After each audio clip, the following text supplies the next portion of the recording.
Okay, so we're gonna patch the cabinet door. I have all-purpose putty, Bondo, and MH Ready Patch. This is the hardener. You can see that this one is red, and this one is white. You definitely want the white one because priming the red is so hard. This is Ready Patch. I basically made 2 holes here essentially. We're gonna try to even these out. So what we're gonna do is we're gonna put this on as best we can. We're gonna just get it on kind of heavy. It's okay to be a little bit messy. It's all right. You're gonna be sanding this anyways and coating it. All right. Get your knife nice and clean.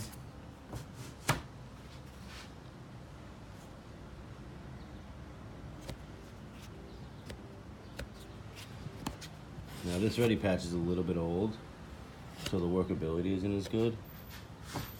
And this knife is terrible. You want to use like a metal knife. All right. Essentially, you're just trying to get this thing kind of smooth. If you have to, just add a bit more material and build it up. I try to clean it as much as I can. Keep it as much as you can, but if you have to build it up like this, right? And you want it to dry fast, so you don't want to use a lot of material. So this is probably built up a little bit higher than the actual edge. All right. Now, you essentially take the heat gun that isn't plugged in, but you would heat this. You don't have to heat it if you have time, let it dry by itself.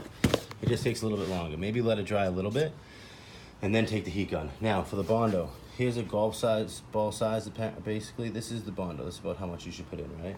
You're not gonna have a lot of working time, so get yourself like a piece of cardboard like this, or wood. You're gonna really mix this up.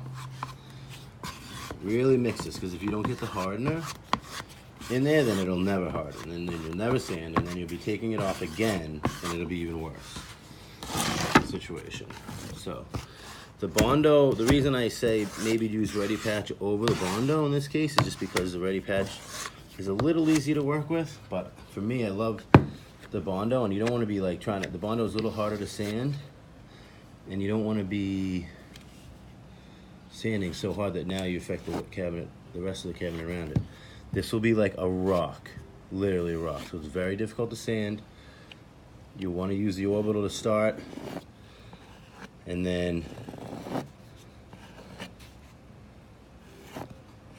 it's okay if you build it up and it's ugly, you know, it's okay. So you build it up, just make sure. It's worse if you don't have it on there, then you have nothing to work with. You can always do 2 rounds, right? So put it on, let's get it on nice as we can. Again, this knife is terrible. The Bondo is kind of sticky, so it's gonna be really, really hard to get it perfect. You're just trying to kind of get it all in there and have enough to work with. All right, don't worry about your cabinet getting messed up or anything. You're just gonna clean it off as best you can. You'll sand that Bondo off later on. All right, your goal is just to get this thing filled and at the approximate shape. Sometimes just going the other way with the knife works, just like I did there. All right, so now you just let this sit, take it off the bottom. It's okay, see how it's a little bit messy? This knife is terrible, and the longer that you work with the Bondo, the faster it's gonna the more it's gonna stick.